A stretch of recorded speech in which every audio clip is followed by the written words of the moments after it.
Sizable funding the United States sends to the World Health Organization. The president is arguing the Global Health Agency mismanaged its response to the coronavirus pandemic, and he says they must be held accountable. The world depends on the WHO to work with countries to ensure that accurate information about international health threats is shared in a timely manner. And if it's not, to independently tell the world the truth about what is happening. The WHO failed in this basic duty and must be held accountable. The head of the WHO has responded to the announcement. That happened just moments ago. Watch. We regret the decision of the President of the United States to order a hold in funding to the World Health Organization. It does not discriminate between nationalities, ethnicities, or ideologies. Neither do we. When we're divided, the virus exploits the cracks between us. You're watching Outnumbered. I'm Harris Faulkner. Here today, Melissa Francis, Katie Pavlich, Town Hall editor and Fox News contributor, Marie Harf, executive director of the Serve America PAC and Fox News contributor as well. And joining us today in the center box, as we like to say, Dr. Mark Siegel, physician, associate professor at NYU Langone Medical Center, and also part of our Fox family here as a contributor. He is outnumbered, as we say. Dr. Siegel, I'm going to start with you and what we know to be the world leaning on the United States at certain times. I mean, we not only with our dollars, we lead.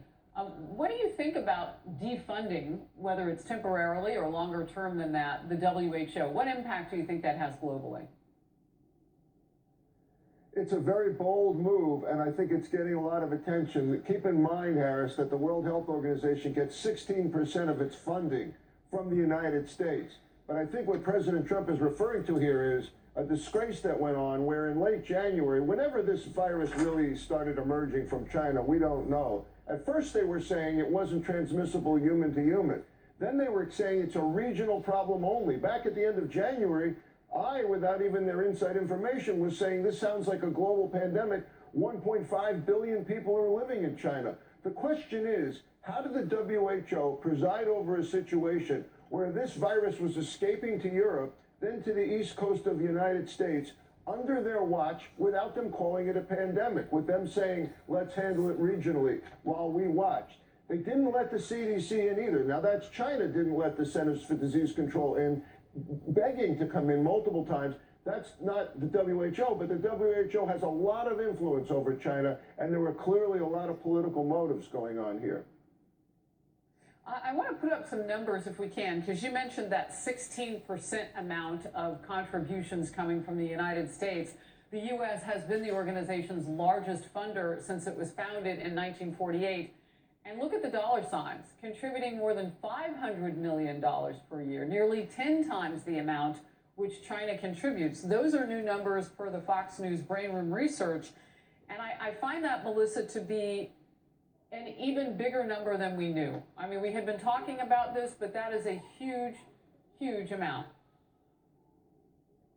Well, especially because you put that in context of that they appear to be, with their actions, defending China at the expense of the rest of the world. Their mission is supposed to be the trustworthy leader in global health. And in fact, they ignored signs that it was coming out of China. They said that China had been transparent when they had not. And I'll give you some other numbers, too, because when we talk about this funding, and we shouldn't be defunding this organization at a time when they are strapped for money and when they're doing important things.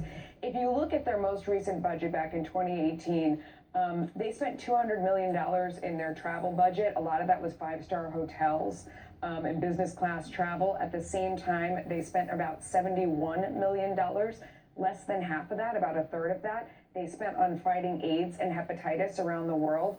So they haven't been terrific stewards of money. And at the same time, I don't think it's dramatic to say that in this case, rather than safeguarding health and lives around the world, they cost lives around the world. I think defunding them now, or at least saying we're taking 60 to 90 days to investigate, raises the flag that they very much fell down on their stated mission and their job at this time.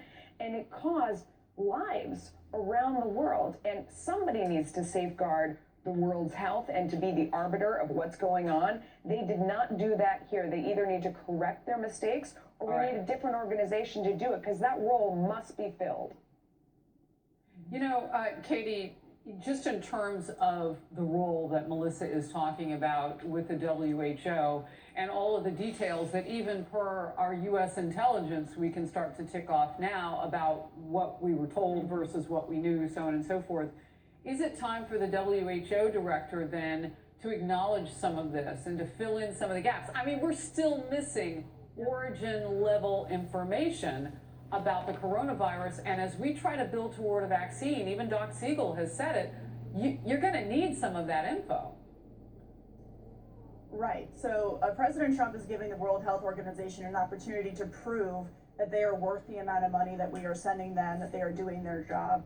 You know, usually, Harris, when you screw up this badly, you lose your job. The argument from all of these people is that, well, you can't cut funding or freeze funding in the middle of a pandemic. Well, one of the top jobs of the World Health Organization is to prevent a pandemic, and here we are. As far as what Dr. Tedros said in defense of the way that the WHO has been handling this, he says that they haven't discriminated against any kind of nationality or country when it comes to handling this. That's just not true. We have documentation to prove the opposite. We have emails from Taiwan to the World Health Organization warning about this disease coming out of China, saying that it was human-to-human transmission at the end of December. 2 weeks after that, the WHO, on behalf of China, was still saying it wasn't human-to-human transmissible. And so they do discriminate. They've done a lot of criticism of President Trump in the United States over their handling of this, specifically the ban on travel to and from China. I haven't heard the WHO do a lot of criticizing of China, who is responsible for this. And one more thing on the leadership here. Dr. Tedros, when he was running for this position as the Director General of the WHO in 2017, his background came up as the Health Minister of Ethiopia, where he covered up a number of epidemics in that country that ended up spreading to other countries around them. So there's certainly time for review here. The WHO continues to tout Chinese communist talking points, which have not only killed thousands of people around the world, but has completely economically devastated millions around the world. For how long, we don't know. You know, I remember at the very beginning of this, the reporting, Marie Harf, was that the WHO was finally allowed on the ground. Our people were never allowed in China. I know Taiwan very early on was able to get in for its own fighting purposes in terms of COVID-19 going there. But even their relationship was strained with China. They could only go, you know, where the Chinese would show them, Chinese government would show them. So I'm wondering at this point, just in kind of a bigger picture, what effect this relationship right now, this looking in deeper with the United States versus the WHO, what effect that has globally, but also just on China, which has not been a good disseminator of solid information in this journey so far. Look, Harris, for better or for worse, we need the WHO and China to have a good relationship. And the WHO should not propagate Chinese government talking points or propaganda. I agree with Katie on that. But as you mentioned, the Chinese wouldn't let the CDC in, and they let in the WHO. We need the WHO to figure out a way to work with China to get more of that information.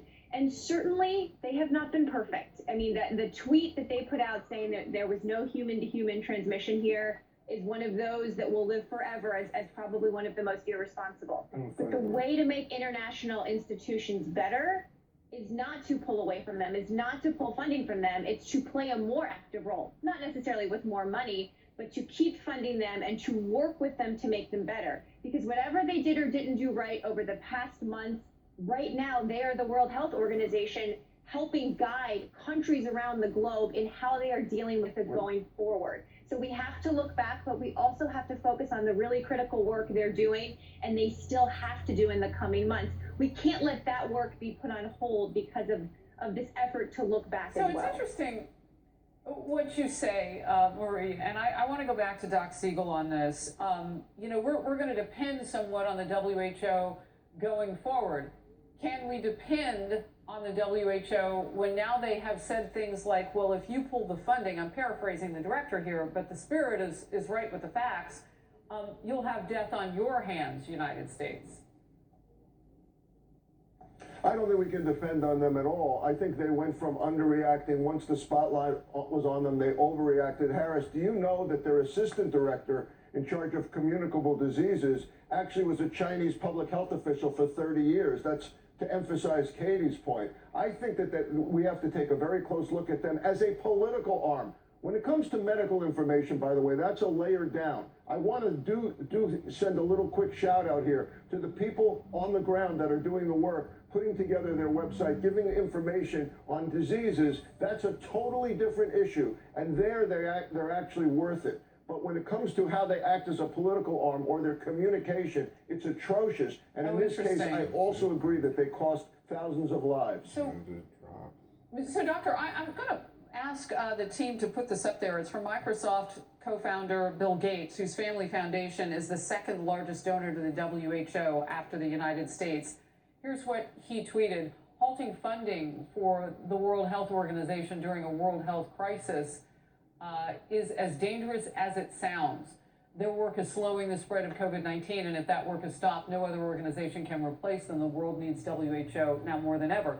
So what you're saying is it's the people on the ground who are doing the very work that Bill Gates is talking about there, but there is a separate arm or maybe just an above layer at WHO that is that more political layer. And you would know this studying infectious disease, because you'd have to know who's going to fight it outside this country, because as we've seen with COVID-19, we're all interconnected.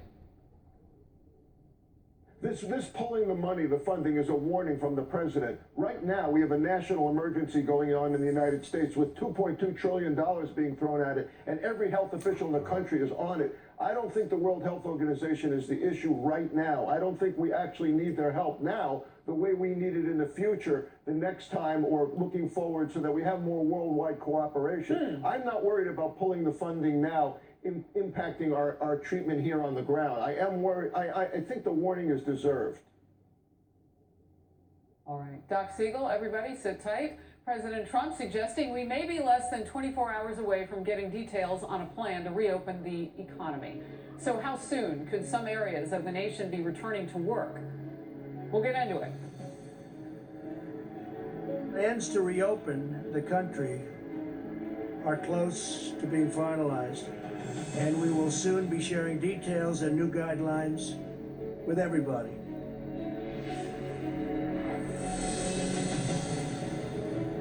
It's a new day.